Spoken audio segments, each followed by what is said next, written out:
Now go and get the ice. Yes, not at a run, Edith. Yes, Mom.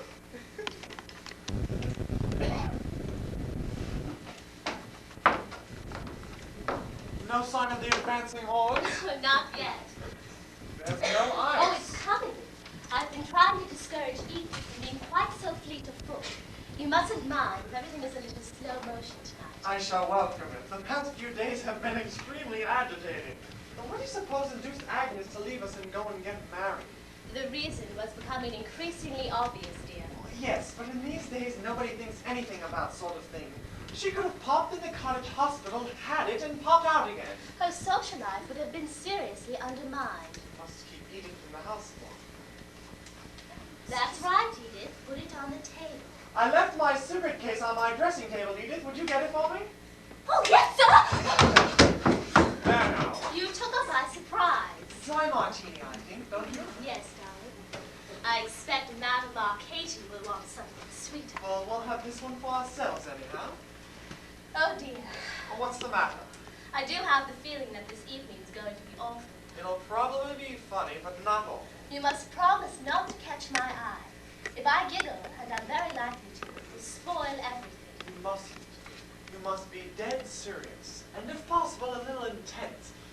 We mustn't hurt the old girl's feelings no matter how funny she is. But why the Bradmans, darling? Well, he's as skeptical as we are. He'll probably say the most dreadful things. I've warned him. We must have more than 3 people.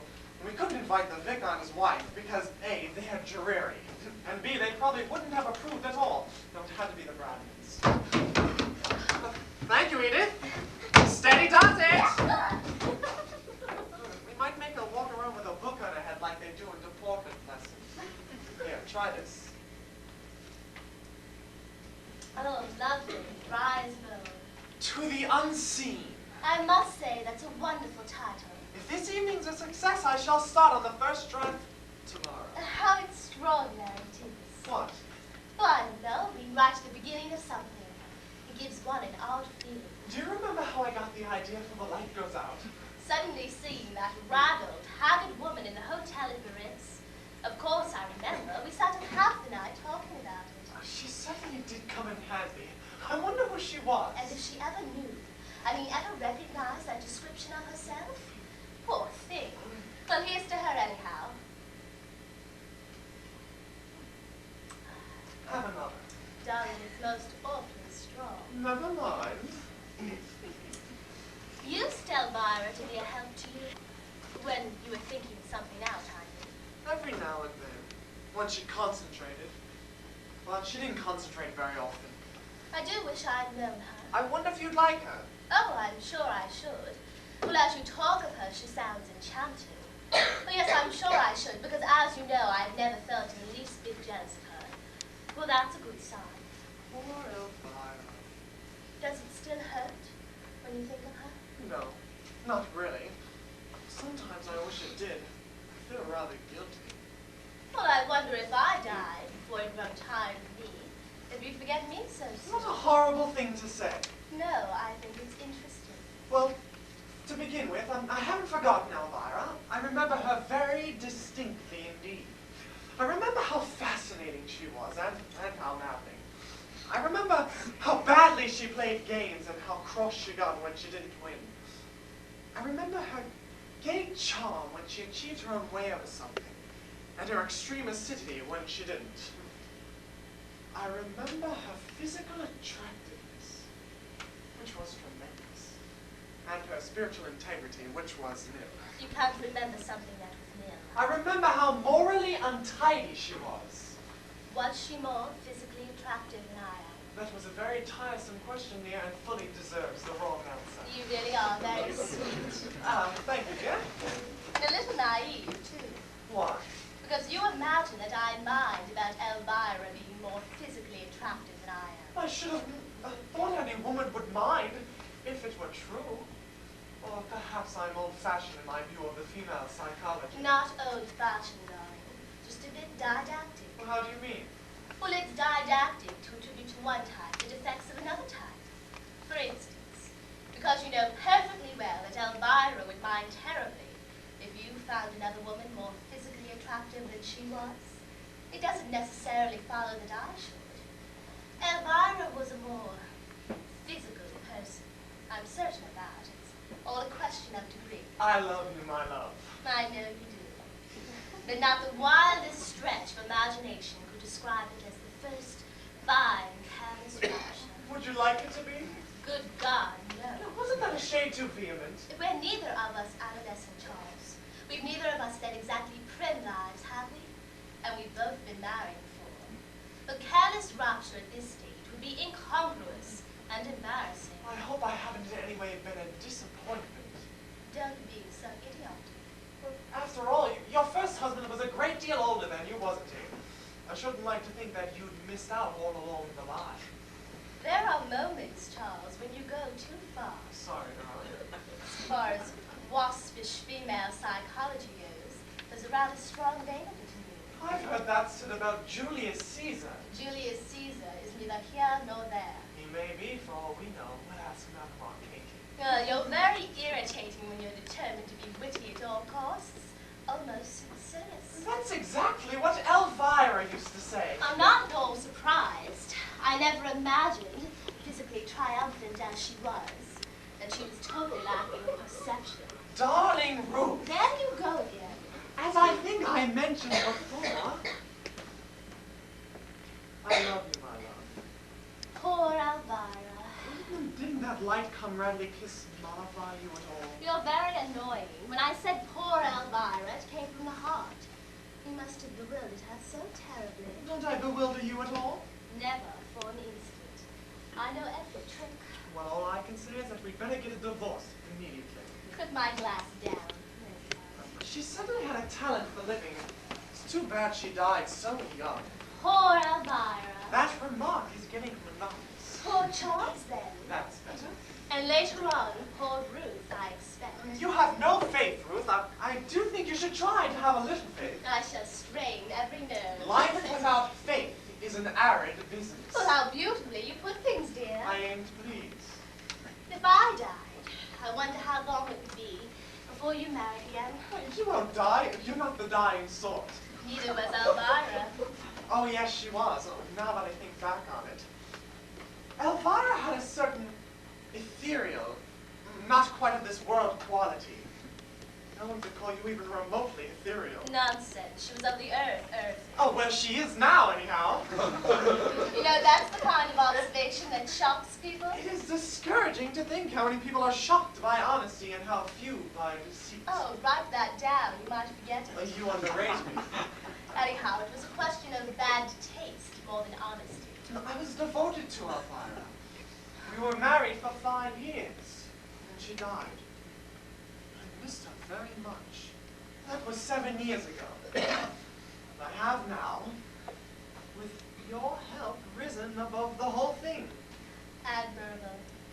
But if tragedy should darken our lives, I still say, with prophetic foreboding, poor Ruth.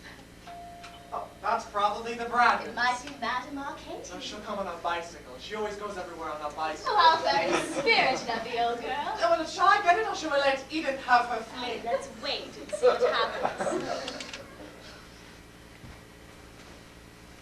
Perhaps she didn't hear.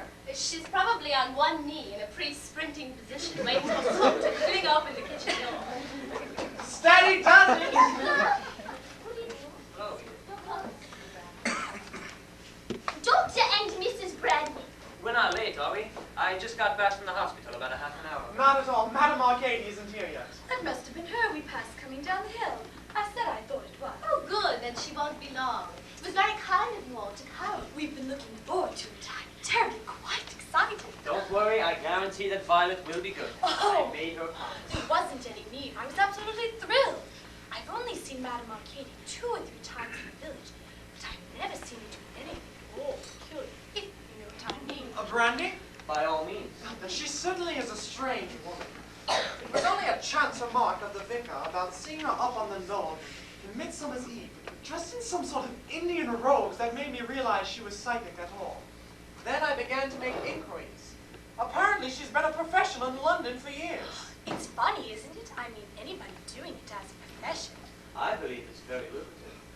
Do you believe in Mrs. Condamine? Do you really think there's anything genuine about it at all? I'm afraid not, but I do think it's interesting how easily people allow themselves to be deceived. But she must believe in it herself, mustn't she? What was the whole business of it? I suspect the worst. A real professional charlatan. But that's what I'm hoping for anyhow. You see, the character I am planning for my book must be a complete imposter. That's one of the most important factors of the whole story. What exactly are you hoping to get from her? Jogging, principally. A few of the tricks of the trade. I haven't been to a seance for years and I want to refresh my memory. Then it's not entirely new to you. Oh no. When I was a little boy, an aunt of mine used to come and stay with us. She used to imagine she was a medium and used to go into most elaborate trances after dinner. My mother was fascinated by it. Was she convinced? Oh no. She just naturally disliked Auntie and loved making a fool of her. I gather that there were never any tangible results. Oh, sometimes she didn't do so badly. I remember one time when we were all sitting around in the pitch dark.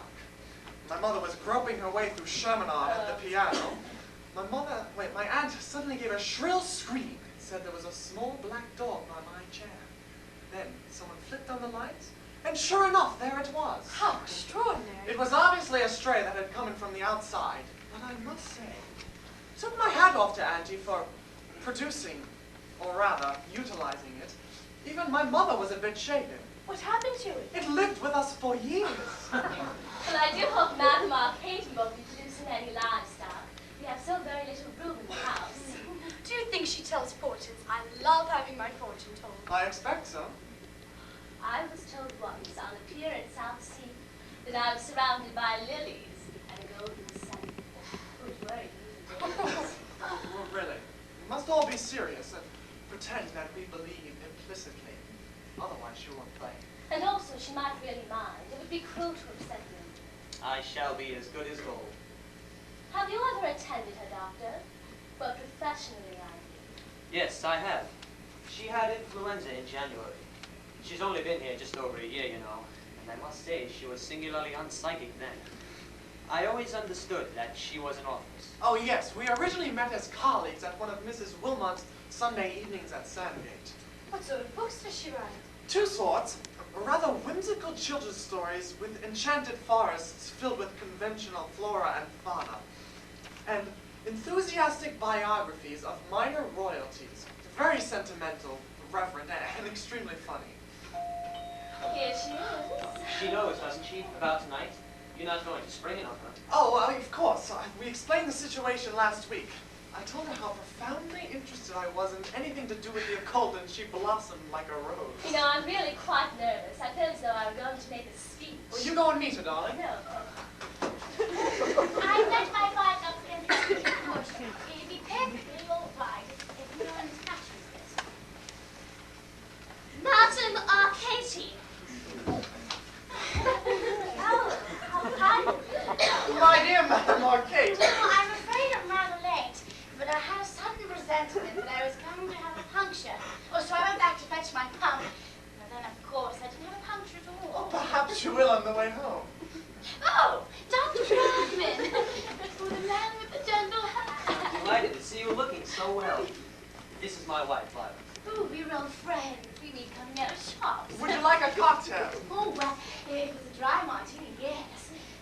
It was a concoction, and experience has taught me to be very wary of concoctions. This is a dry martini. Oh, how delicious. It was wonderful cycling through the woods this evening. Oh, I was deafened with birdsong. Yes, it's been lovely all day. You know, but the evening's the time, mark my words. Oh, thank you. Cheers, cheers. But don't you find it tiring bicycling everywhere, Madame Arcady? Well, on the contrary, it stimulates me. I was getting far too sedentary, and then that horrid little flat with dim lights. Well, they had to be dim, you know. The clients expect it. I must say that I find bicycling very exhausting. Your steady rhythm, that's what counts. And once you get the knack of it, you really never need to look back. But on you get and away you go. But the hills, Madame Arcady, pushing up the hills. Just snap again. In a steady rhythm. Down with your head and up with your heart, and you're over the top like a flash. Skimming down the other fly like a dragonfly. This is the best dry martini I've had in years. Oh, would you like another? Oh, certainly. You're a very clever man, Mr. Kindmine. Anybody can write books. It takes an artist to make a dry martini that's dry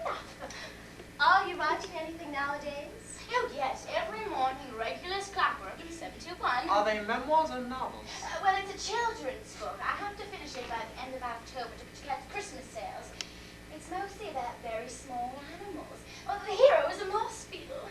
But I have read my memoir, Princess Payatani, because she died in April. And I talked to her about it the other day, but she implored me to go on with it. And I really haven't the heart, you know? You talked to her about it the other day? Oh, yes. Through my control, of course. She sounded very irritable. It's funny to think that the people in the spirit world be irritable. One can hardly imagine it, can one? We have no reliable guarantee that the afterlife will be any less exasperating than this one, have we? Oh, Mr. Condamine, how can you? Well, I expect it's dreadfully ignorant of me not to know. But who was Princess Paladitani? Oh, well, she was originally a Jewess from Odessa, a quite remarkable beauty. It was an accepted fact that people used to stand at the railway station just to watch her whip by. Oh, she was a keen traveler? Oh, in her younger days, yes. Then later on, she met a Mr. Clark in the consular service and settled down for a while. Well, how did she become Princess Paladitani? Now, that was years later. And Mr. Clark passed over and left her penniless with two strapping girls. Oh, how unpleasant. And so there was nothing for it but for her to take to the road again. So off she went bag in baggage to Vladivostok. Oh, what an extraordinary place to go. She had cousins there. Some years later, she met old Pagliatani, who was returning from a secret mission in Japan. Well, he was immediately staggered by her beauty, and soon afterwards married her. And from then on, her life became really very interesting. I should hardly have described it as dull before.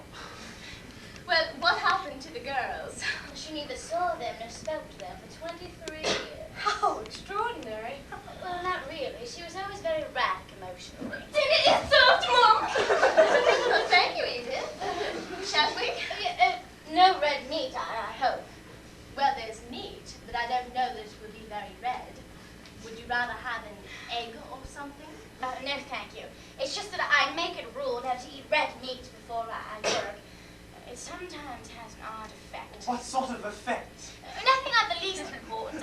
I guess if it isn't very ready, it won't matter much. Anyhow, we'll risk it. Very well, then. Come along. Mrs. Bradman, Dr. Bradman.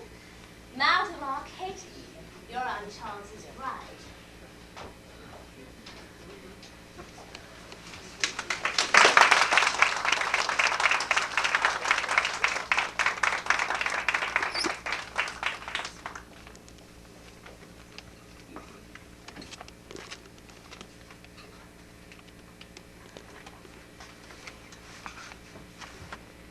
On her mother's side, she went right back to the Borgias, which I think accounted for a lot one way or another. She was always given to nice, violent, destructive tempers. Very inbred, you know. Oh, yes, she must have been. Oh, my control was quite scary on the day we were talking. I could hear it in her voice. Well, after all, she's only a child. Well, do you always have a child as a control? Oh, yes, they're generally the best. Some mediums prefer Indians, of course, but I've always found them to be unreliable. In what way unreliable? Well, for one thing, they're frightfully lazy, and when faced with any sort of difficulty, they're rather apt to go off into their own tribal language, which is most unintelligible. But this, wastes a great deal of time. I found children most satisfactory, but especially when they get to know you and understand your ways. Well, Daphne has worked with me for years. And she still goes on being a child. She doesn't show any signs of growing any older. Time values on the other side are utterly different from ours. Do you feel funny when you go off into a trance? In what way funny? I don't think Mrs. Bradman meant funny in its comic implication. I think she meant odd or strange. Well, the word was an unfortunate choice.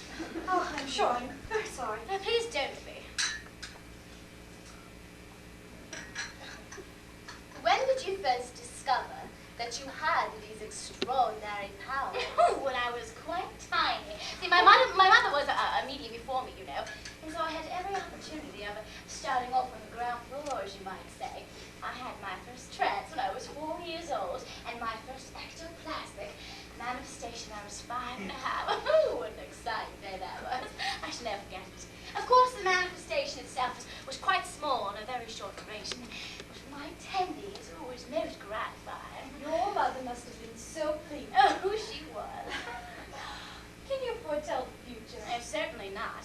I disapprove of fortune tellers most strongly. Oh, really? Why? Too much fake and guesswork mixed up with it. But even when the gift is genuine, and it very occasionally is. You can't count on it. Well, why not? Time again, you see. Time is the reef upon which all our frail, mystic ships are wrecked. You mean because it has never yet been proved that the past and the present and the future aren't one and the same thing? I long ago came to the conclusion that nothing has ever been definitely proved about anything. How very wise. I want you to leave the dining room just as it is for tonight, Edith. You can clear the table in the morning. Yes, ma'am. And we don't want to be disturbed for any reason whatsoever for about the next hour or so. Is that quite clear? Yes, ma'am. And if anyone should telephone, just say that we are out and take a message. Unless it's an urgent call for George. Unless it is an urgent call for Dr. Bradley. Yes, ma'am. There isn't likely to be one, is there? No, I don't think so. And once I'm off, it won't matter much, but an interruption during the preliminary stages might be disastrous. I do wish the men would hurry up. I'm quite excited. Please don't, Pete. It makes everything much, much more difficult. Oh, yes. Oh, no, Madame Arcady, the time is drawing near. Who knows? It may be receding. Oh, very true. I hope you feel in the mood, Madam Arcady. It's not a question of mood. It's a question of concentration. You must forgive us all for being so impatient. We can quite easily wait, though, if you're not ready to start. No nonsense, my dear. I'm quite ready. Hi-ho, off to work we go. Is there anything you'd like us to do? Yes, or hold hands or anything. All that will come later. Now, first a few deep breaths of fresh air. You may talk if you wish. You will not disturb me in the least. An excellent dinner, darling. I congratulate you. The moose wasn't quite right. Yes, it was a bit hysterical, but it tasted delicious. That cuckoo is very angry. I beg your pardon. I said that cuckoo is very angry. Listen. Well, how can you tell? Timber. No moon just as well, I think. But there's mist rising from the marshes. There's no need for me to light my bicycle lamp, is there? I mean, no one is likely to fall over it. Oh, no, we're not expecting anybody else. Good night, you foolish bird. Look, you have a table. Yes, we thought this one would do. We'll change over. You told Edith we didn't want to be disturbed? Yes, darling. This is the moment I always hate. Are you nervous? Yes, when I was a child, I used to be sick. How fortunate you grew up.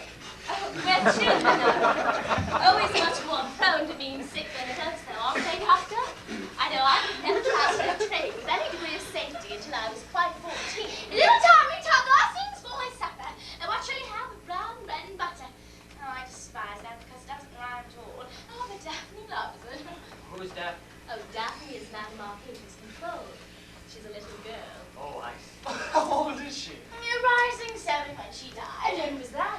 February the 6th, 1884. Poor thing. She must be a bit long in the tooth by now, I should think.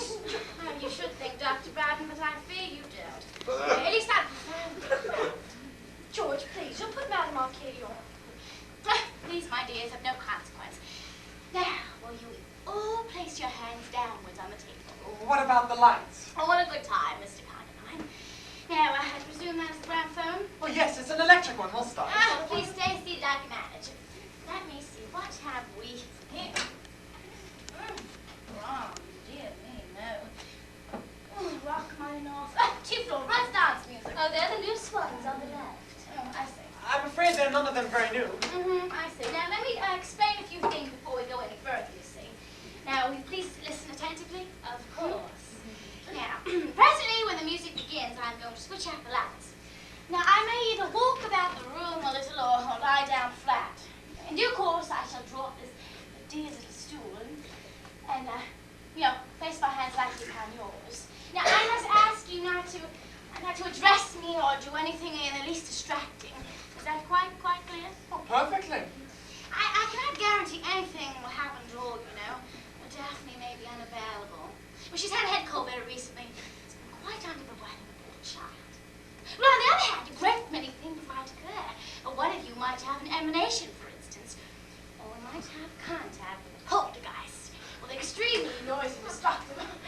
In what way destructive? Oh, they throw things, you know. No, I didn't know. Well, we must cross that bridge when we come to it. Oh, by all means. Fortunately, elemental at this time of the year is most unlikely. Well, what do elementals do? No one can ever tell. They're dreadfully unpredictable. Usually they take the form of a very cold wind. I don't think I shall like that. Usually, hurricane blasting. Are you sure it wouldn't be a good idea to take the more breakable ornaments off the mantelpiece? There's no need for that, Mrs. Hackman. I assure you, I have my own methods of dealing with elementals. I'm so glad. Now, are you ready to empty your minds? Do you mean that we're to try to think of nothing? Absolutely nothing, Dr. Brown. Try to think of a space or nondescript color. That's generally the best way. Well, I'll do my damnedest. Good work. Now, I will start the music, okay?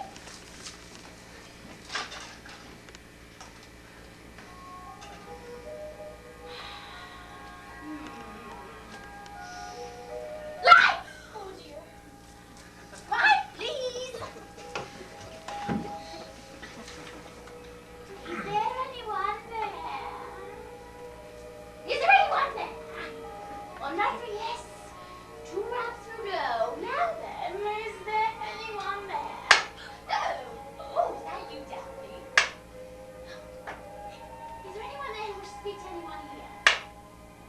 Is your call better, dear? Oh, I'm so sorry. I can do anything for it. Oh, I'm afraid she's rather frightful. Daphne, is there anyone there who wishes to speak to anyone here? Oh, good stuff. Don't do that, dear Daphne. You're hurting me, dear, please. That's a good child. Now, tell us if there's anyone there who wishes to contact anyone here. Oh, is it me? Oh, is it Dr. Bradley? Is it Mrs. Bradley? Is it Mrs. Conroy? Stop it! Behave yourself! Is it Mr. Conroy? Ooh, there's someone who wishes to speak to you, Mr. Conroy. Tell them to leave a message. Do be quiet, Charles. You'll spoil everything. I'm sorry it slipped out. Now, do you know anyone who has passed over recently? Oh, no, not recently, except a cousin I had in the civil service, but you wouldn't want to talk to me and we haven't spoken for years. Oh, you Mr. Conroy's cousin in the civil service? Oh, I'm afraid you joined the bank. Can't you think of anybody else? Even rack your brains. How about old Mrs. Plummet? She died of white Monday. I don't see why old Mrs. Plummet would want to talk to me. We had nothing in common. Oh, well, it's worth a try. Are you old Mrs. Plummet? She was very deaf. Perhaps you'd better shout. Are you old Miss Plummet? There's nobody there at all. Just as we were getting on so nicely. Violet, be quiet. Very well, I guess there's nothing more for it but for me to go into a trance. No, I'd hoped to avoid it because it's so exhausting. However, what must be, must be. Excuse me for a moment while I stop the gramophone again. Not always. Don't play always. I'm afraid I must. It'd be imprudent to change horses in midstream, if you know what I mean. Have it your own way. Charles, dear, do keep still. Remember, George, your fingers touch.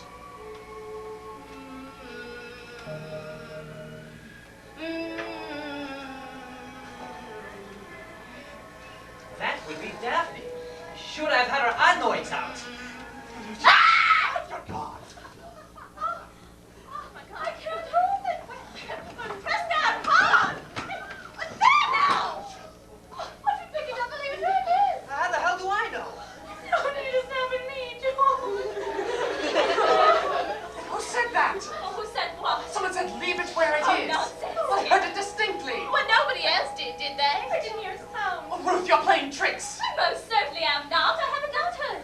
Good evening, Charles. What ventriloquism? That's what it is, ventriloquism. What's the matter here? You must have heard that. Heard what? Wait, you mean to sit there solemnly and tell me that none of you heard anything at all? I certainly did. I didn't hear a sound, but I wish I heard something. Oh, it's you who are playing tricks, Charles. You are acting to try to frighten us. No, I'm not. I swear I'm not. It's difficult to think of what to say after 7 years. But I suppose good evening is as good as anything else. Who are you? Elvira, of course. Don't be so silly. I can't bear another minute of this. The entertainment's over. Oh, Charles, how tiresome of you. Just as we were beginning to enjoy ourselves. Never again. That's all I can say. Never again. As long as I live. Why on earth not, Charles? That's because I just tired of the whole business, that's all. Charles, did you hear anything that we didn't really? Of course I did, but I was only pretending. Oh, I know you were. Oh, dear, look at Animal. Okay. Oh, what are we to do with her? Bring her around as soon as possible. I think we gotta leave her alone. But you might stay like that for hours.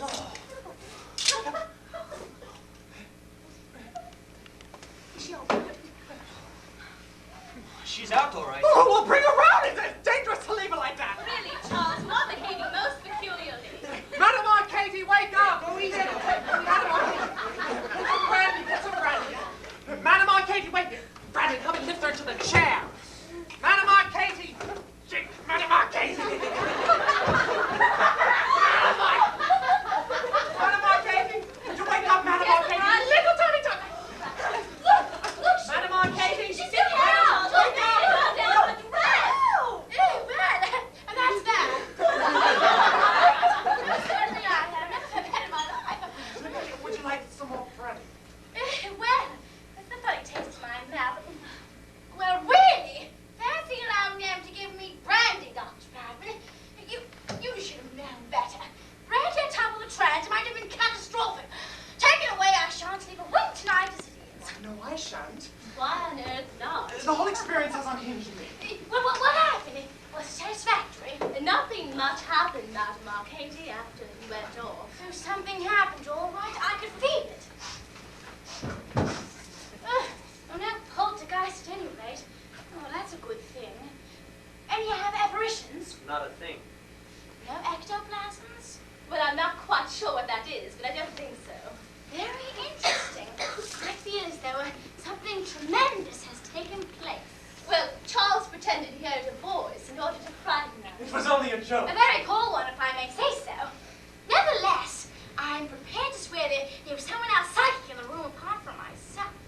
Well, I don't see how there can be, really. Oh, I do hope I haven't gone and released something. However, we are bound to find out within a day or two. If any manifestations should occur, or you hear any unexpected noises, you might let me know once. Oh, of course. We'll telephone immediately. I really must be on my way now. Oh, would you like anything before you go? Oh, no, thank you. I have some old tea in the saucepan at home, and I'll only need hot enough. Well, wouldn't you like to leave your bicycle here and let us drive you? I truly think you should, Madam Arcady. You must be exhausted. Oh, nonsense, my dear. I'm fit as a fiddle. I feel really rejuvenated after a trance. Good night, Mrs. Kindlemine. Oh, good night. It was so kind of you to go through so much trouble. I'm so sorry so little occurred. Oh, it's that cold of Daphne, as I suspect. You know how children are when anything goes wrong with them. We really must try another evening. Oh, that would be lovely. Oh, good night, Mrs. Bradley. It was thrilling. I felt the table absolutely shaking under my hands.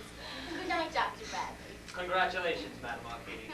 I am fully aware of the irony in your voice, Dr. Bradley. You'd been an admirable subject for telepathic hypnosis. Well, a friend of mine is an expert. I should like to have her look you over, huh? I'm sure I should be charmed. Well, good night, everybody. Next time, must really put our backs into it, okay? Good night. Oh, dear. Oh, dear. Be careful, Mrs. Kindlemine. She might. Oh, I can't help it. I really can't. Oh, she's raving mad, of course. Mad as a hatter. She put you in your place, George, and serve you right. Do you think she believes in it? Of course not. This whole thing's a put-up job. I must say, though, she shoots a more original line than they generally. Well, I must think she's half convinced herself by now. Possibly, yes. The trance was genuine enough, but that, of course, is easily accounted for. Oh, hysteria. Yes, a form of hysteria, I should imagine. I do hope Mrs. Kindlemine and all the atmosphere wants for the book. You know, I must say, you might have gotten a great deal more if you hadn't have spoiled everything by showing off. I'm really very cross with him. Suddenly felt a draft. There must be a window open. No, they're shut. Perhaps this was one of those whatchamacallits that Madam Arcady was talking about. Elementals? No, Madame Arcady distinctly said that it was the wrong time of year for elementals. Well, the old girl's come pedaling off down the drive at a hell of a speed. We had a bit of trouble lighting our lamp. Oh, Poor thing. I've got a theory about her, you know. I believe she's completely sincere. Oh, Charles, really? How can she be? Wouldn't it be possible, Doctor? Some sort of self-hypnotism or something? It might be, yes. As I was explaining to your wife just now, there are certain types of hysterical George, subjects. dear, it's getting terribly late. It's past 11. We must go home. See? The moment I begin to talk about anything that really interests me, my wife interrupts me. Come along, darling. You know I'm right. I'll do a little reading up on the whole business, just for the fun of it. Would you like a drink before you go? No, really, thank you. Violet's quite right, I'm afraid. I have got to get up abominably early tomorrow. I have a patient being operated on in Canada. It was a thrilling meeting. It was sweet of you to include us. Good night, Mrs. Condamine. Thank you so much. Good night. You sure about that drink? Yes, quite sure, thanks. Yeah, well, we'll let you know immediately if we find any poltergeists swirling about. I should never forgive you if you didn't. Well, good night, Mrs. Bradley. Goodbye again. Thank you. Goodbye.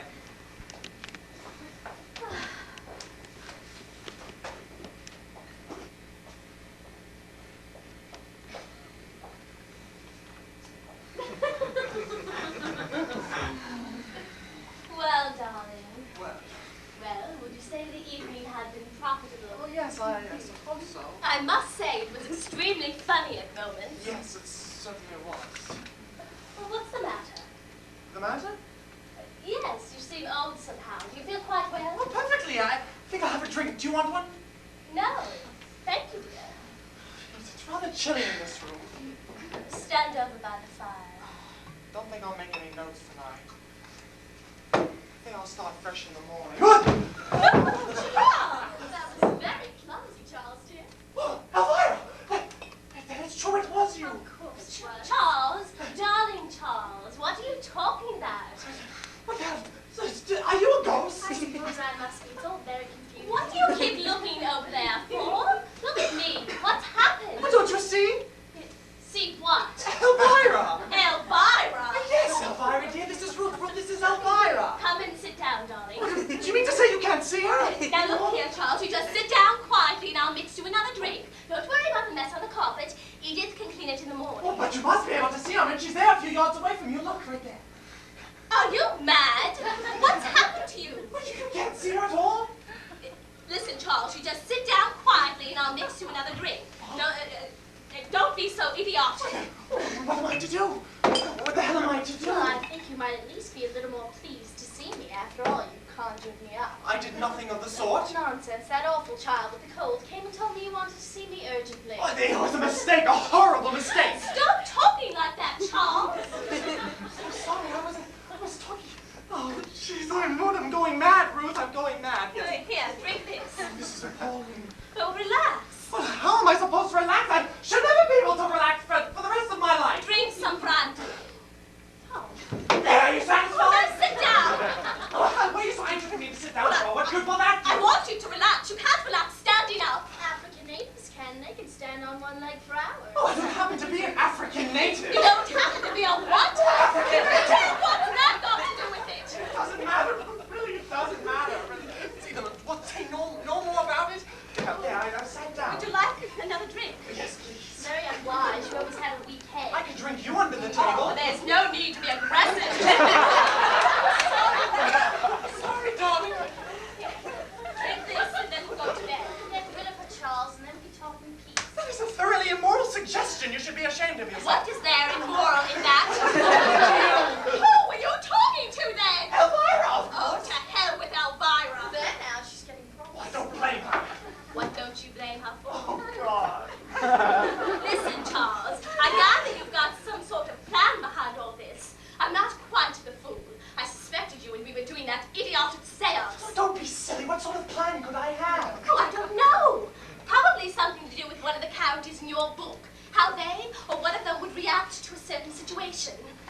Well, I refuse to be used as a guinea pig unless I'm warned well beforehand what it's all about. Elvira is here, Ruth, and she's standing there a few yards away from you. Look. Yes, dear. I see her distinctly now. On a chair with a zebra. What's wrong? No, I'm not going to stand here arguing any longer. Hey! Shut up. How dare you speak? But Ruth, I wasn't. Listen, please. I'm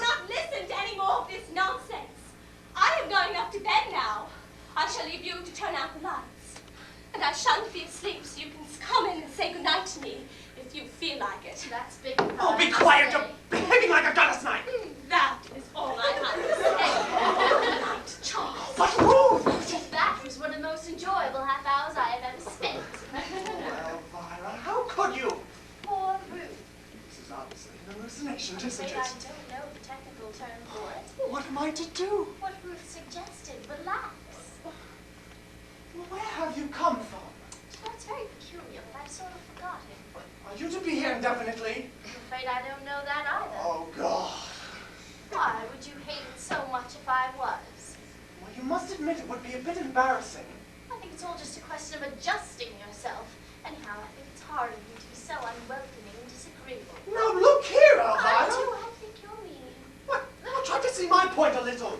I've been married to Ruth for 5 years, and you've been dead for 7. Dead, Charles, passed over. It's considered vulgar to say dead where I come from. Passed over then. At any rate, now that I'm here, I think you might at least make a point of being amiable about it. But, of course, I'm delighted in one way. I don't believe you love me anymore. I will always love the memory of you. You mustn't think me unkind, but I really am a little hurt.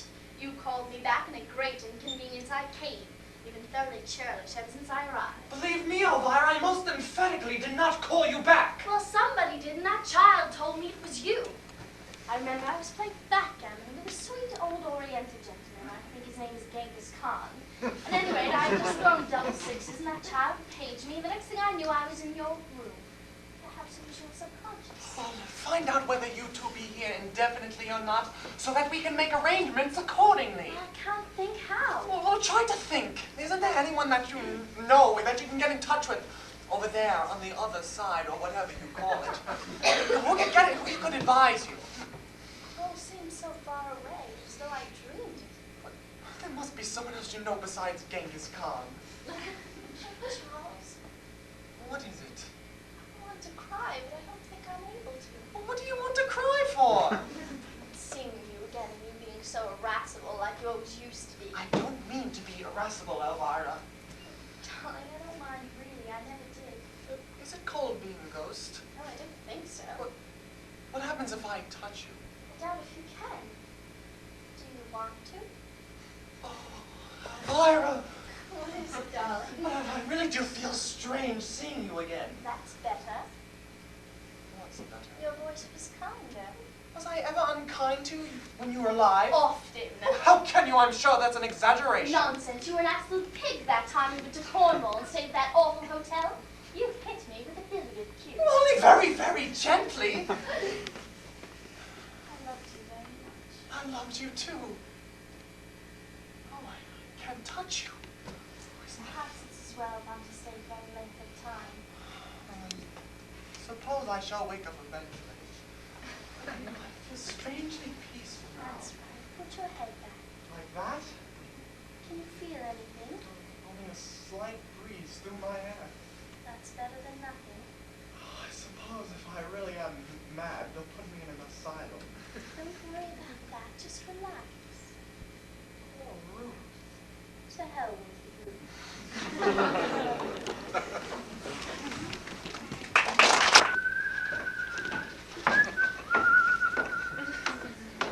Good morning, darling. Good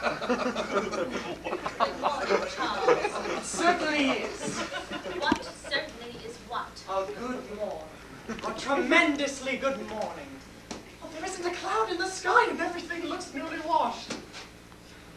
Edith's keeping your breakfast hot. He doesn't ring. Oh, anything interesting in the Times? Don't be silly. I intend to work all day. Good. It's extraordinary about daylight, isn't it? How do you mean? The way it reduces everything to normal. Does it? Yes, it does. I'm sure I'm very glad to hear it. You're very glacial this morning. Are you surprised? Frankly, yes, I expected more. Well, really. I always looked upon you as a woman of perception and understanding. Perhaps this is one of my off days. Good morning, Edith. Good morning, sir. Feeling fit? Yes, sir. Thank you, sir. How's cook? I don't know, sir. I haven't asked her. Well, you should. You should begin every day by asking everyone how they are. It oils the wheels. Yes, sir. Reach up from me, will you? Yes, sir. That will be all for the moment, Edith. Yes, ma'am. I wish you wouldn't be facetious with the servants, Charles. It confuses them and undermines their morale. I consider that point of view retrogressive and downright feudal. I don't care what you consider it. I have to run this house, and you don't. Are you implying that I couldn't? Oh, you're at liberty to try. Oh, I take back what I said about it being a good morning. It's a horrid morning. Eat your breakfast while it's hot. Oh, it isn't. Now look here, Charles. In your younger days, this display of roguish flippancy might have been alluring. In a middle-aged novelist, it's nauseating. Would you like me to writhe at your feet in a frenzy of self-abasement? That would be equally as nauseating, but certainly more appropriate. I don't see what I've done that's so awful. You behaved abominably last night. You wounded me and insulted me. I was the victim of an aberration. Nonsense. You were drunk. You had 4 strong dry martinis before dinner, a great deal too much burgundy after dinner. Heaven knows how much port and cummel with Dr. Bradman when I was doing my best to entertain that mad woman. And 2 double brandies later.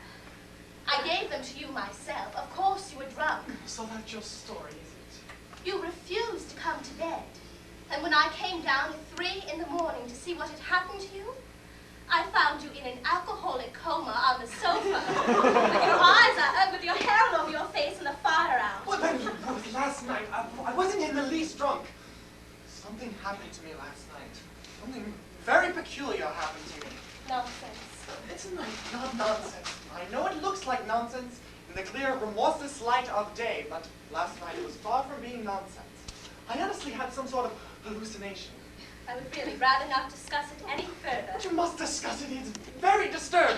There I agree with you. It showed you up in a most unpleasant light. I find that extremely disturbing. Well, last night, during the seance, I was convinced that I heard Elvira's voice. But nobody else did. Well, I can't help that. I did. But you couldn't have seen her. And later on, I was equally convinced that she was in this room. I saw her distinctly, and I was talking to her. After you'd gone up to bed, we had quite a cozy little chat. And you seriously expect me to believe that you weren't drunk? No, if I had been all that drunk, I should have a dreadful hangover now, shouldn't I? I'm not at all sure that you haven't. Well, I haven't had the least of a headache, and my tongue isn't coated. Look at it. I have not the least desire to eat your tongue. Kindly put it back in again. I know what it is. You're frightened. Frightened? Rubbish. What is there to be frightened of? Elvira! You wouldn't have minded all that much even if I was drunk. It's because it's mixed up with Elvira. I seem to remember last night telling you that your views of female psychology were rather didactic. I was right. I should have added that they were puerile. That's when it began. When what all began? We were talking too much about Elvira. You know, it's dangerous to have someone very strongly in your mind when you start dabbling with the occult. Well, she certainly wasn't strongly in my mind. She wasn't mine. Oh, she was she? You tried to get me to say she was more physically attractive than you so that you could hold it over me. I did not. I don't give a hoot how physically attractive she was. Oh, yes, you do. Your whole being is devoured with jealousy. This is too much. Women, my God, what I think of women. Your view of women is academic, to say the least of it. Just because you've always been dominated by them, it doesn't necessarily follow that you know anything about them at all. I've never been dominated by anyone. You are hand-ridden by your mother until you are 23. You never got into the clutches of that awful Mrs. whatever her name was. Mrs. Winthrop Llewellyn. Oh, I'm not interested. Then there was Elvira. She ruled you with a rod of iron. Elvira never ruled anyone. She was much too elusive, and that was one of her greatest charms. Then there was Maud Charterie. My affair with Maud Charterie lasted exactly 7.5 weeks, and she cried all the time. Oh, the tyranny of tears. If you wish to make any That's my sex life, dear, I don't think it's only fair to tell you that you've missed out several episodes. I'll consult my diary and give you the full list after lunch. It's no use trying to impress me with your routine, amorous exploits. The only woman in my whole life who has ever tried to dominate me is you. You've been at it for years. That is completely untrue. Oh, no, it isn't. You boss me and bully me and order me about. You don't even allow me to have an hallucination if I want to. Charles, alcohol will ruin your whole life if you allow it to get hold on you, you know. Once and for all, I'd like to tell you that what happened last night has nothing whatever to do with alcohol. You very adroitly rationalized the whole affair to your own satisfaction, while your deductions are based on complete fallacy. I'm willing to grant you it was some sort of aberration or odd psychic delusion brought on by suggestion or hypnosis. I was stone cold sober from the first to last, and extremely upset into the bargain. Oh, you were upset indeed. What about me? You behaved with a stolid, obtuse lack of comprehension that frankly shocked me. Well, I consider that I was remarkably patient.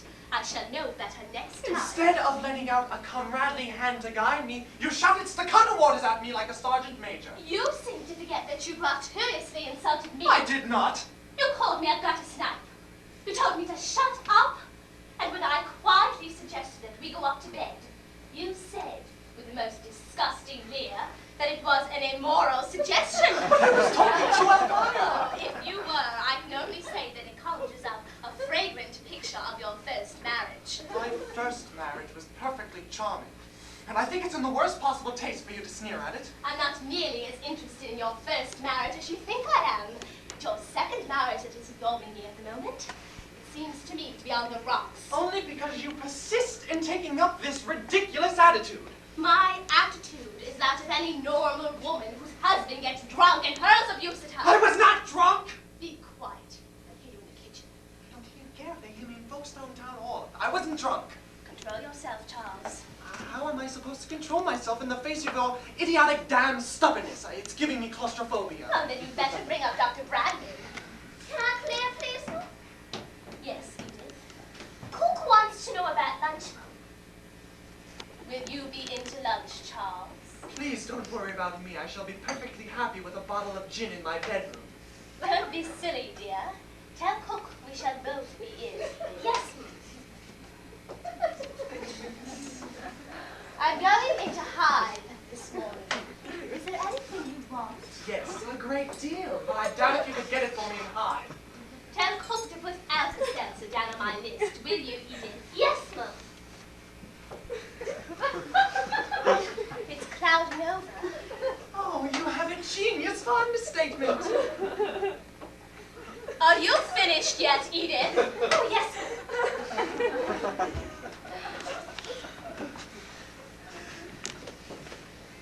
Please, Ruth, be reasonable. I am perfectly reasonable. I wasn't pretending. I honestly did. Well, I saw Elvira, and when I heard her voice, I was appalled. But you couldn't have seen her. I know I couldn't have seen her. But I did. When I did, I had the shock of my life, and that's why I dropped the glass. I'm willing to concede, then, that you imagined you did. That's what I've been trying to say to you for hours. And all I got was a sterile temperance lecture. You had been drinking, Charles. There's no denying that. No more than usual. Well, how do you account for it, then? I can't account for it, and that's what's so awful. Did you feel quite well yesterday? Of course I did. Of course I did. Well, what did you have for lunch? You want to know you had it with me. Let's see, there was, the lemon sole and that cheese thing. What should having a cheese thing for lunch make me see my deceased wife after dinner? You never know. It was rather rich. And why didn't you see your dead husband then? You had just as much of it as I did. This isn't getting us anywhere at all. Of course it isn't, as long as you persist in ascribing supernatural phenomena to colonic irritation. Supernatural grandmother. I admit she'd been much less agitating. Perhaps you want to see a nerve specialist. I am not in the least neurotic and never have been. A psychoanalyst, then? I refuse to endure several months of expensive humiliation, only to be told that at the end of it, at the age of 4, I was in love with my rocking horse. Well, what do you suggest, then? I don't suggest anything! I'm profoundly uneasy. Perhaps there's something pressing on your brain. If there was something pressing on my brain, I should have violent headaches now, shouldn't I? Not necessarily. An uncle of mine had a lump the size of a cricket ball pressing on his brain for years, and he never felt a thing. I should know if I had anything like that. He didn't. What happened to him? Well, he had it taken out, and he's been as bright as a button ever since. Did he have delusions? Did he think he saw things that weren't there? No, I don't think so. Then what the hell are we talking about him for? This is sheer waste of valuable time. Well, I only brought it up as an example.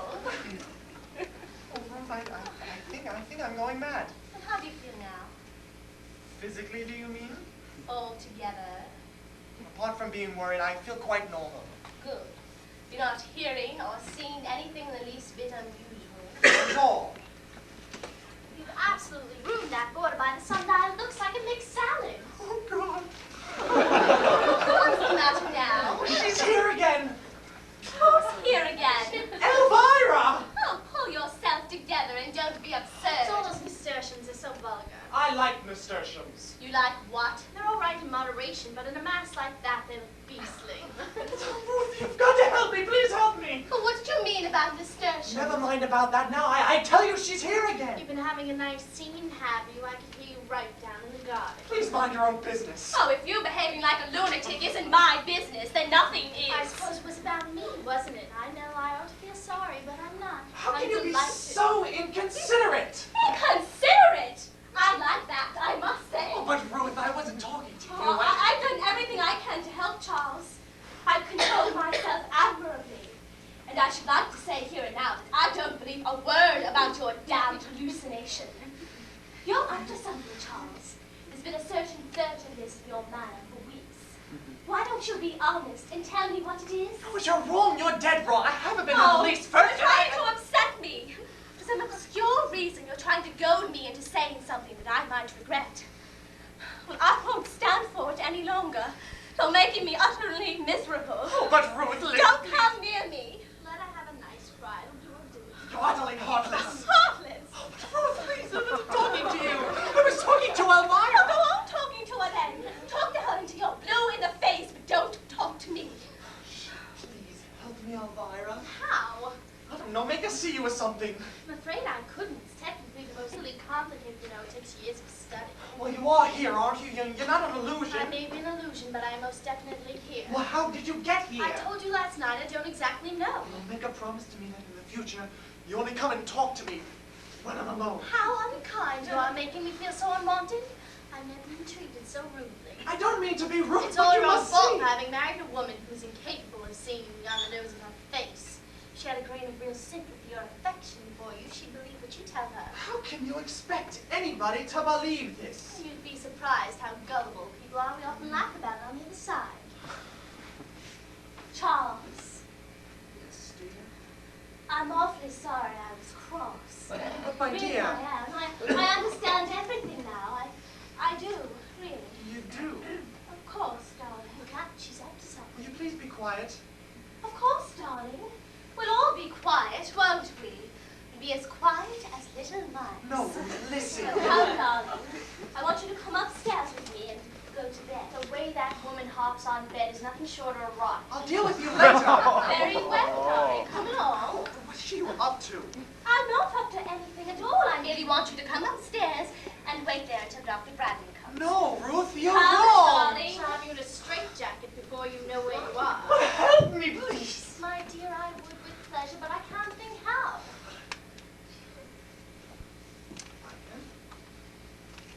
Ruth, listen.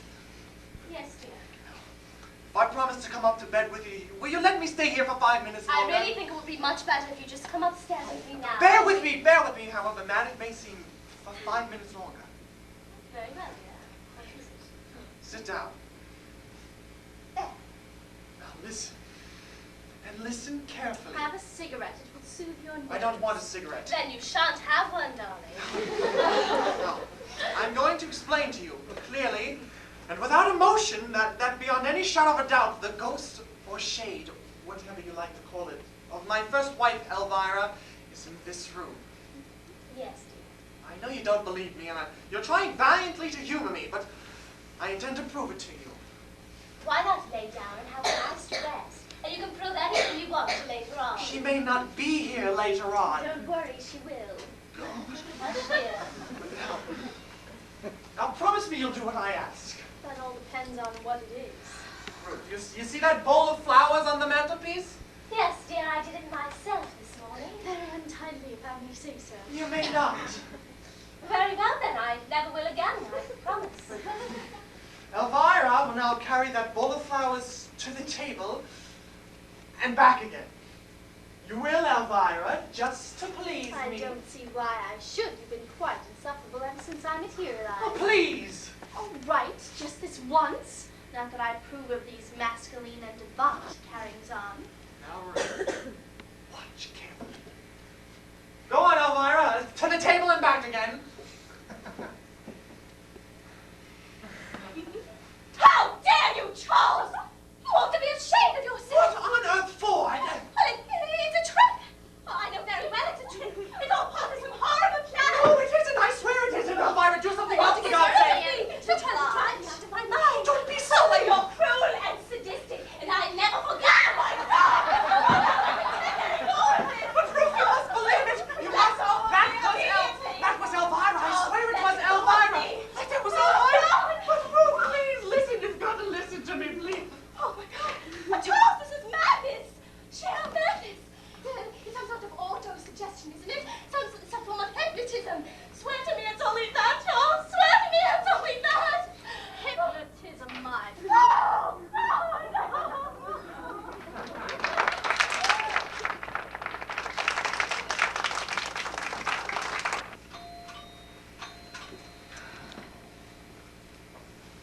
Madam Arcady.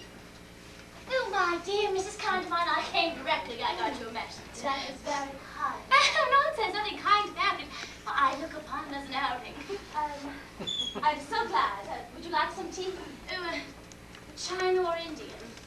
China. Oh, good, I never touch Indian. It upsets my vibrations.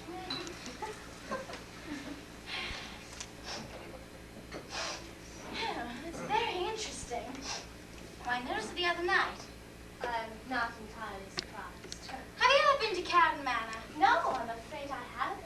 Oh, that's very interesting, too. It shocks you like a blow between the eyes the moment you walk in the drawing room. 2 lumps of sugar, please. I know not at all. I am profoundly disturbed, Madam Arcady, and I want your help. Ooh, I thought it was the mud. What's in these sandwiches? Cucumber. Oh, couldn't be better. Far away. But it's most awfully difficult to explain. Facts first, explanations afterwards. It's the facts that are difficult to explain.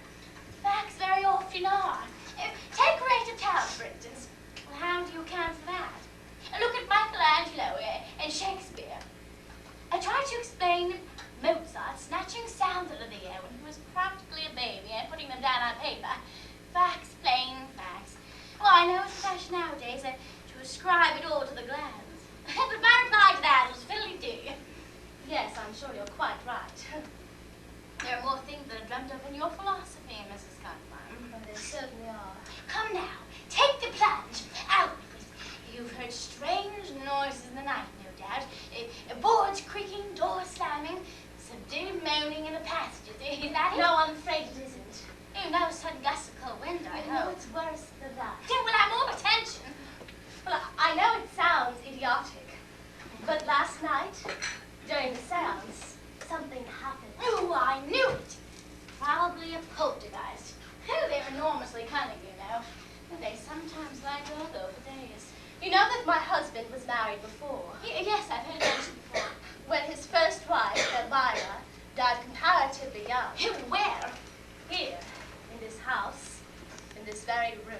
Ooh, I'm beginning to see daylight. Well, she was convalescing one night after pneumonia when she started laughing helplessly at one of the BBC musical programs and died of a heart attack.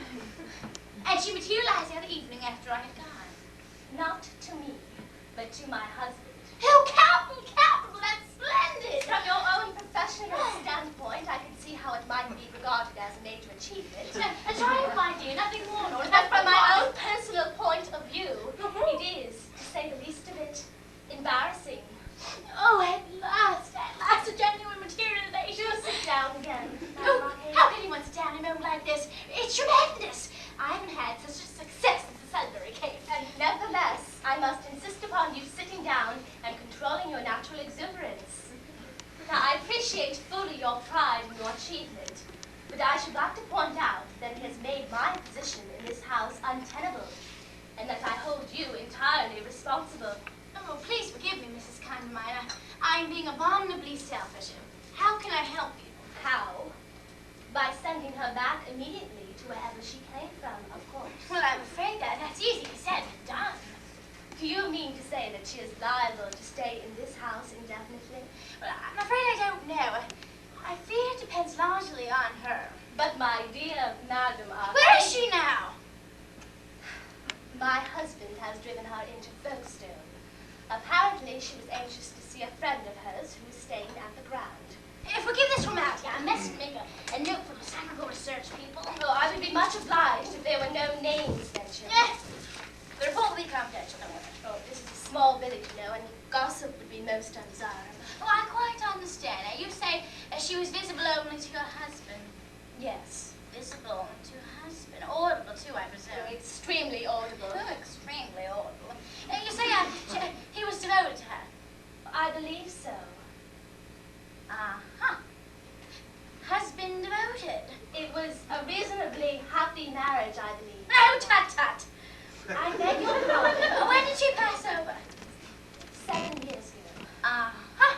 That means she must have been on the waiting list. Yes, otherwise she would have gotten beyond the materialization stage by now. She must have marked herself down for a return visit. Oh, and she wouldn't have been able to do it unless there had been a strong influence at work. Do you mean to say that Charles, my husband, wanted her back all that badly? Possibly. Oh, it might have been her own determination. That sounds much more likely. Would you say that she was a woman of strong character? Oh, I don't know, Madam Arcady, nor am I particularly interested with why and how she got here. I am solely concerned with getting rid of her again as soon as possible. Well, I fully sympathize with you, Mrs. Condamine, and I assure you I will do anything in my power to help. But at the moment, I fear I cannot offer any great hopes. But I always thought that there was some way of exorcising ghosts. Some sort of ritual? You mean the old bell and book method? Yes, I suppose I do. Partly got, Mrs. Condamine. It was quite effective in the old days of genuine religious belief, but I believe that's all changed now. I believe the decline of faith in the spirit world has been causing grave concern. Has it indeed? There was a time, of course, when a drop of holy water could send even a poltergeist scampering for cover. But not anymore. Be that as it may, I must beg of you to do your utmost to dematerialize my husband's first wife immediately. The time has come for me to admit to you frankly, Mrs. Condamine, that I haven't the faintest idea how to set about it. Do you mean to sit there and tell me that after having mischievously conjured up this ghost or spirit, or whatever she is, and placed me in a hideous position, that you are unable to do anything about it at all? Well, Mrs. Condamine, I will do my best. I really don't know. Oh, but it's outrageous!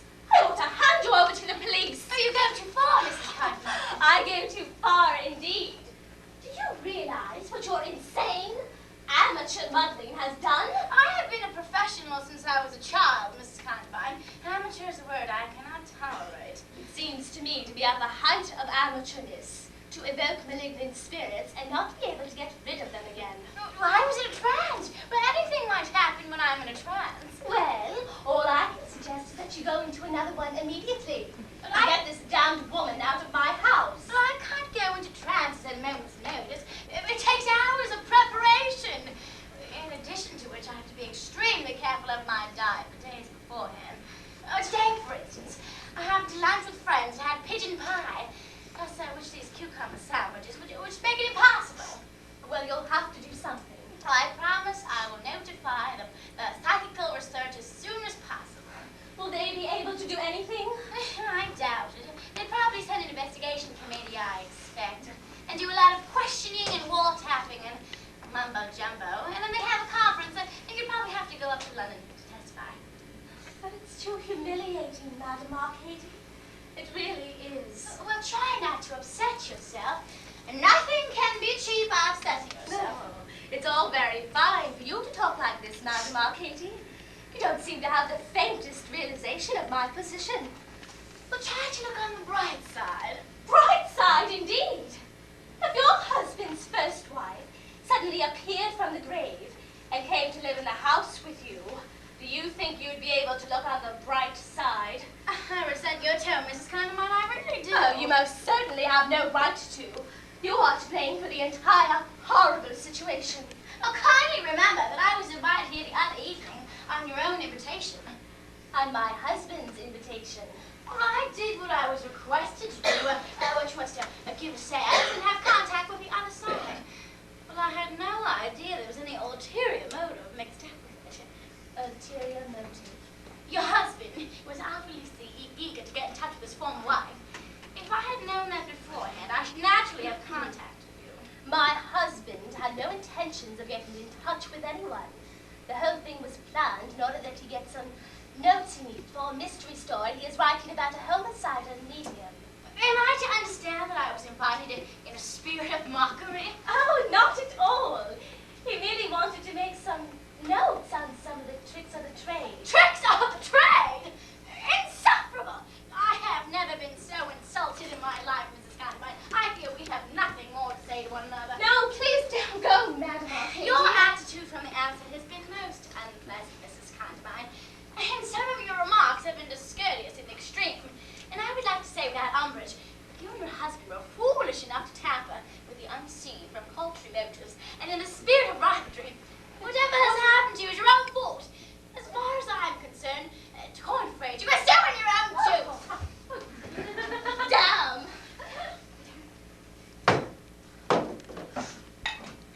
What on earth is Madame Arcady doing here? She came to tea. Did you ask her? Of course I did. You never told me you were going to. You never told me you were going to ask Elvira to come live with us. I didn't. Well, yes, you did, darling. It was just unconscious. What was the old girl so cross about? She practically cut me dead. I told her the truth about why we invited her the other night. That was quite unnecessary and most unkind. She was blowing herself out like a pouter pigeon. I had to take her down a bit. What did you ask her to tea for? To get me exercise, of course. Oh, I wish I could have a cucumber sandwich. I did love them so. Is that true? Is what true? What Elvira said? You know perfectly well I can't hear what Elvira said. She said you got Madame Arcady here and tried to get her exercised. Is that true? We discussed the possibilities. There's a snake in the grass for you. You had no right to do such a thing without consulting me first. I have every right. This situation is impossible, and you know it. If only you tried to be a little more friendly to Elvira, we might all have quite a jolly time. I have no wish to have a jolly time with Elvira. She's certainly very bad-tempered, isn't she, Charles? I can't think why you married her. She's naturally a bit upset, and we must make allowances. I was never bad-tempered, though, was I, darling? Not even when you were beastly to I was me. never beastly to you. Where is Elvira at the moment? She's in the chair. Now look here, Elvira. I should have to call you Elvira, shan't I? I mean, I can't very well go on saying Mrs. Condamine all the time. It would sound too silly. I don't see why. Or did she say anything? Oh, she said she'd like nothing better. You really are sweet, Charles. Now, I would like to be perfectly honest with you, Elvira. Hold on to your hats, boys. Now, I admit to having asked Madame Arcady with a view to getting you exercise. But I should like to point out that if you were in my position, you'd have done exactly the same thing, now wouldn't you have? I shouldn't have done it so obviously. What did she say? Oh, nothing. Oh, she just nodded and smiled. Oh, thank you, Elvira. That's very generous of you. I would really so much rather there were no misunderstandings between Oh, us. that's very sensible, Ruth. I agree entirely. I would like, before we go any further, to ask you a frank question. Why did you come here? I can't see you having hoped to achieve anything beyond the immediate joke of making Charles into some sort of astral bigamist. I came because the power of Charles's love tugged and tugged and tugged at me, didn't it, my sweet? Well, what did she say? She said she came here because she wanted to see me again. Well, she's done that now, hasn't she? We mustn't be inhospitable, Ruth. I had no wish to be inhospitable, but I should like to know just how long you intend to stay, Elvira. I don't know. I really don't know. Isn't that awful? She said she doesn't know. Surely that's a little inconsiderate. Didn't the old spiritualist have any constructive ideas about getting rid of me? What did Madame Arcady say? She said she couldn't do a thing. Hooray! Oh, we mustn't be upset, Ruth, dear. We must admit it's a unique experience. I don't see why we should only get a great deal of fun out of it. Fun? Charles, how can you? You must be out of your mind. Oh, I'm not was at first, but now I must admit I'm beginning to enjoy myself. Oh, Charles. Charles! She's off again. Oh, really, Elvira, you mustn't be so callous. I suppose she said something insulting. She did nothing of the sort. Now look here, Elvira. She's on the gramophone. Why the hell can't she stay in one place? Oh, do shut up, darling. You only make things worse. Who is that darling addressed to, her or me? Both of you. Oh, this is intolerable. Oh, for heaven's sake, don't get into another state. I have done everything I can ever since yesterday, and I'm not going to do a thing anymore. The strain is just too much. She has the advantage of being able to say whatever she wants, whenever she pleases, without me being able to hear. But she can hear me all right, can't she? Without any modified interpreting. Modified interpreting? I don't know what you Oh, mean. yes, you do. You haven't told me once what she really said. Judging from her photograph, she looks like the type who would use the most unpleasant language. You are not to talk like that, Ruth. I've been making polite conversation all through breakfast this morning and lunch today, and I've had it. I don't like Elvira any more than she likes me. And for once more, I don't think I ever could have, dead or alive. If, since her untimely arrival the other evening, she had shown the slightest sign of good manners, the slightest signs of breeding, I might have felt differently towards her. But all she has managed to do is to make mischief between us and have private jokes with you against me. I'm going up to my room now. I should have my dinner on a tray. You and she can have the rest of the house to yourselves and laugh and joke to your heart's content. First thing tomorrow, I'm going up to London to interview the Psychic Research Society.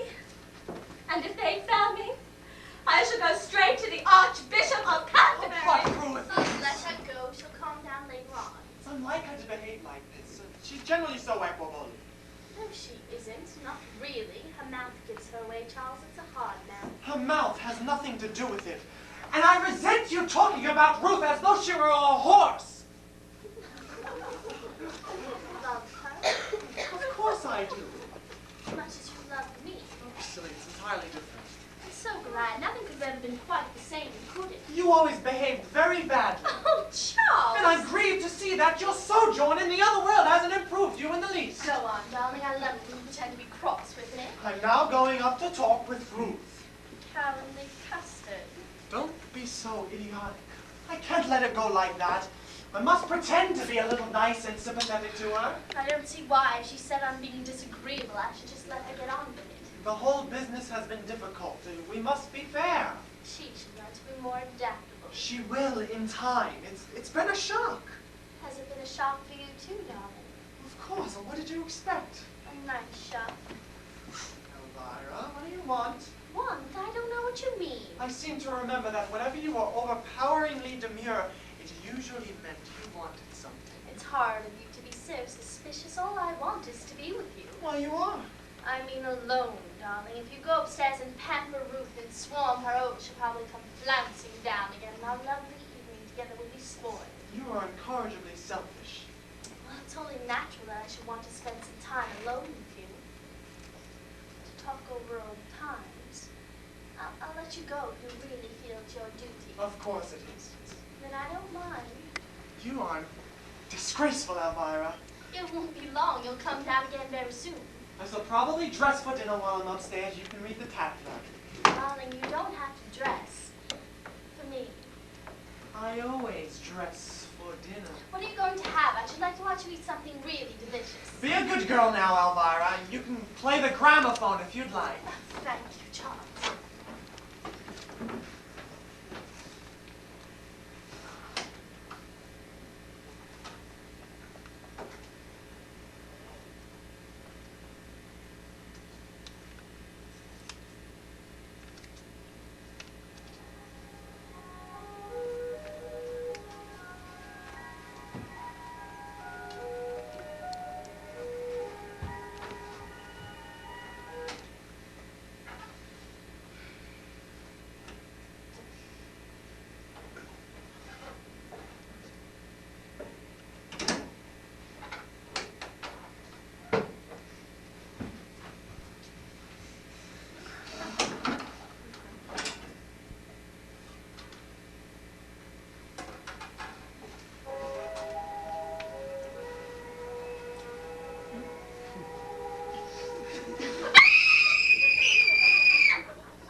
I went on a fortnight's holiday.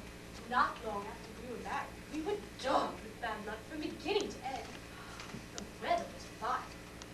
George sprained his ankle. I had caught a cold and had to stay in bed for 2 days.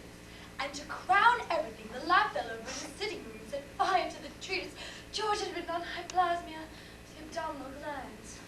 Oh, How dreadful. he had to write the whole thing all over again. Every single word. Are you sure you wouldn't like a cocktail or some milk or anything? No, thank you. Really not. George will be down in a minute, and we must go like lightning. We were supposed to be at the Wilmots at 7, and it's nearly that now. Well, I think I'll have some sherry. I feel I need it. Don't worry about your husband, Mrs. Kahneman. I'm sure it's only a sprain. It's not his arm I'm worried about. And I'm sure that Edith will be up and about again in a few days. My cook gave notice this morning. Well, really, servants are awful, aren't they? Not a shred of gratitude. At the first sign of trouble, they run out to me like rats, leaving a sinking ship. I can't feel that your simile was entirely fortunate, Mrs. Bradford. I'm sure I'm very sorry. Nothing to worry about, Mrs. Condamine. It's only a slight strain. Oh, I'm so relieved. He made a good deal of fuss when I examined it. Men are much worse patients than women, you know. Particularly highly strung men like your husband. Is he highly strung, do you think? Yes, he is. Oh, as a matter of fact, I wanted to talk to you about that. I'm afraid your husband's been overworking lately. Overworking. He's in rather a nervous condition all the time. Nothing serious, you understand. Well, what makes you think so? Well, I know the symptoms. Of course, the shock of his fall might have something to do with it, but I certainly should advise a complete rest for a couple of weeks. Oh, you mean he ought to go away for a few days? Yes, I do. In cases like that, a change of atmosphere can work wonders. Well, what symptoms did you notice? Oh, nothing to be unduly alarmed about. A certain air of strain.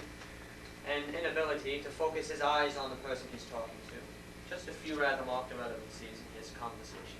Do you remember any specific examples? Oh, he suddenly shouted, "What are you doing in the bathroom?" And then, a little later, while I was writing him a prescription, he suddenly said, "For God's sake, behave yourself!" How extraordinary.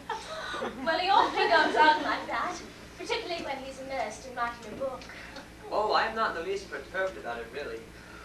But I do think a rest and a change would be a good idea. Would you like some sherry, Doctor? No, thank you. We really must be home. Oh, well, how is poor Edith? Oh, she'll be all right in a few days. She's still recovering from the concussion.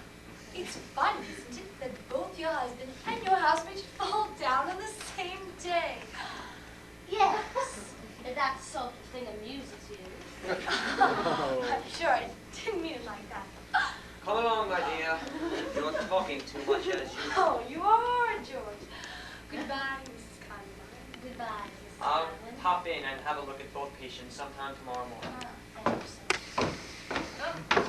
Well, Charles, how does it feel? All right. It's only a slight sprain, though. But is this damn sleep really essential? It's a wise precaution, yes. It will prevent you using your left hand except when it's really necessary. But I had intended to drive into Folkestone this evening. Oh, it would be much better if you didn't. Why, it's extremely inconvenient. You can easily wait and go tomorrow, I can't Charles. stand another one of these dreary evenings at home, Charles. It'll drive me dotty.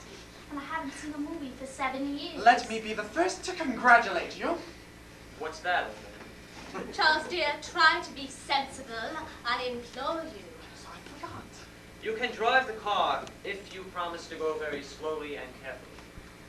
Your gear change is on the right, isn't it? Yes. Well, use your left hand as little as possible. All right. You had much better stay at home, Charles. Well, couldn't you drive him in? Well, I'm afraid not. I have lots to do around the house, and there's Edith to be attended to. Well, I'll leave you to fight it out among yourselves. But remember, Charles, if you do insist on going, carefully does it. The roads are very slippery anyhow. Come along, Violet. Goodbye again. Goodbye, Mr. Condamine. Bye-bye. You really are infuriating. talking, Elvira? Surely you could wait and go to the movies another night. Oh, you're behaving like a schoolgirl. You're old enough to know better. What? I was talking to Elvira. She isn't here. She was a moment ago. She threw a rose at me. She's been very high-spirited the last couple of days.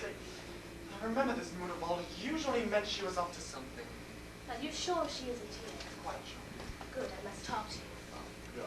Oh, I must, Charles. It's important. But, Ruth, you've behaved very well the past few days. You're not going to start making scenes again, are you? Well, I resented that air of patronage, Charles. I have behaved well, as you call it, because there was nothing else to do. But I should like to warn you that I hold no guarantee for the future. My patience is being stretched to its uttermost. The situation is just as difficult for Elvira as it is for you, if not more so. The poor thing comes back trustingly after all those years on the other side, and all she is faced with is brawling and hostility. What did she expect? Now, surely even an ectoplasmic manifestation has the right to expect a little of the milk of human kindness. Milk of human fiddlesticks. Just doesn't make sense, dear. Elvira is about as trusting as a puff iron. You are granite, Ruth. Sheer, unyielding granite. And a good deal more dangerous to the bargain. Dangerous? I've never heard anything so ridiculous in my life. How can a poor, lonely, wistful little spirit like Elvira be dangerous? Oh, quite easily. And she is. She's beginning to show her hand. How? In what way? This is a fight, Charles. A bloody battle. A duel to the death between Elvira and I. Can't you see? Melodramatic hysteria. No, it isn't melodramatic hysteria. It's true. But don't you realize that? No, I can't. You're imagining things, Ruth. Jealousy causes people to have the most curious delusions. I am doing my best to control myself with you, Charles. But I must say you are making it increasingly difficult for me. All this talk of battles and duels is simply ridiculous. She came here with one purpose, and one purpose only. And if you can't see that, you're a bigger fool than I thought. What purpose could she have besides a natural desire to see me again? I mean, after all, you remember she was extremely attached to me, the poor thing. Her purpose is perfectly obvious. It is to get you to herself forever. That is absurd. Why do you think Edith fell down the stairs the other day and nearly cracked her skull? What has Edith got to do with it? Because the whole of the top stair was covered with axle grease. Cook discovered it afterwards. You're making this up, Ruth. Oh, I'm not. I swear I'm not. Why do you think when you were lopping the dead branch off that pear tree that the ladder broke? Because it had been nearly sawn through on both sides. But why would she want to kill me? I can understand her wanting to kill you. But why me? Your death would be her final triumph over me. She'd have you to herself forever and ever on her damned astral plane, and I'd be left high and dry. She's probably planning a sort of spiritual remarriage. I wouldn't put anything past her. Oh, Ruth. Don't you see now? But well, she couldn't be so wicked, so sly. She couldn't. Couldn't she just? Well, I admit that as a character she was always light and irresponsible, but I never believed her capable of such low cunning.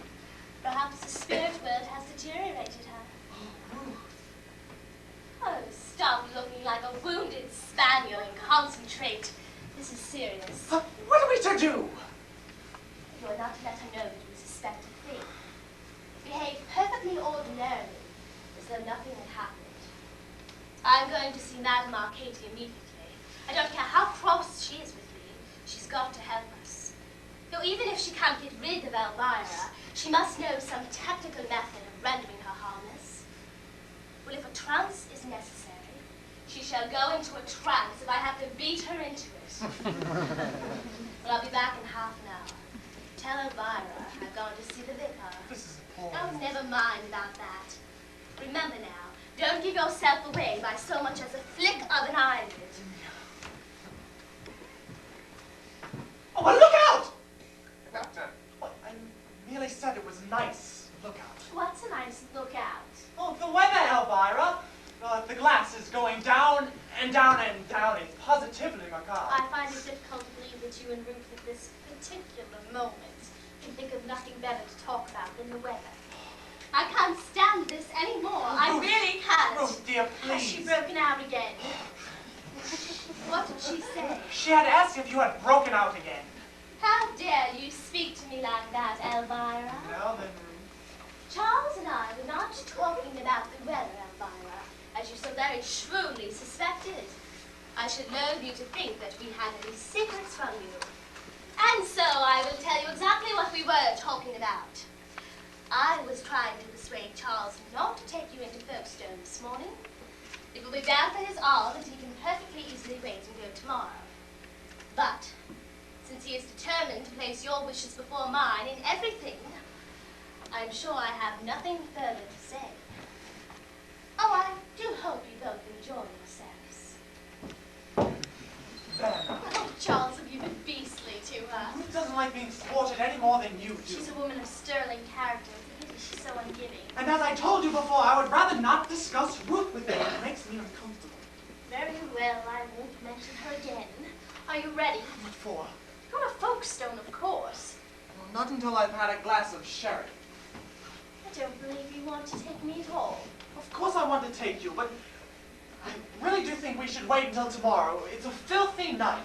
How familiar this is. So much way familiar. All through our married life, I merely had to suggest something for you to immediately start hedging me off. I am not hedging you off. I merely said that it was a All filthy... right, we'll spend another cozy, intimate evening at home with Ruth, sewing away that hideous table center and snapping at us like a terrier. Ruth is perfectly aware that table center is hideous. It's a birthday present for her mother. So he's trying to defend Ruth's taste to me. It's thoroughly artsy, craftsy, and no. It is not artsy, She's craftsy. absolutely ruined this room. Just look at those curtains and that awful shawl on the table. Lady McKinley sent that to us from Burma. Obviously, because it had been sent to her from Birmingham. If you don't behave yourself, I shan't take you into Folkestone ever. Please, Charles, don't be elderly and grand with me. Please, let's go now. Not until I've had my sherry. You are tiresome, darling. I've been waiting about for hours. Then a few more moments will make a difference, will it? Very well, then. Besides, the car won't be back for half an hour at least. What do you mean? Ruth's taking it. She's going up to see the vicar. What? What on earth is the matter? You say Ruth's taking the car? Yes, to go and see the vicar. Oh, my God! Oh, my Elvira! God! Well, stop her, Charles! You must stop her at once! Why? What for? Go ahead and stop her immediately! What is she? Too late now. She left a couple of minutes ago. What do you carry over, Elvira? What have you done? Done? I haven't done anything. Elvira, you're lying. I'm not lying. What is the lie about? Then what are you in such a state for? I'm not in a state. What do you mean? You've done something dreadful. Don't look at me that way, Charles. I haven't done anything, I swear it. Oh my God. The car! Ruth was right. You did want to kill me. You've done something to the car. Answer me. What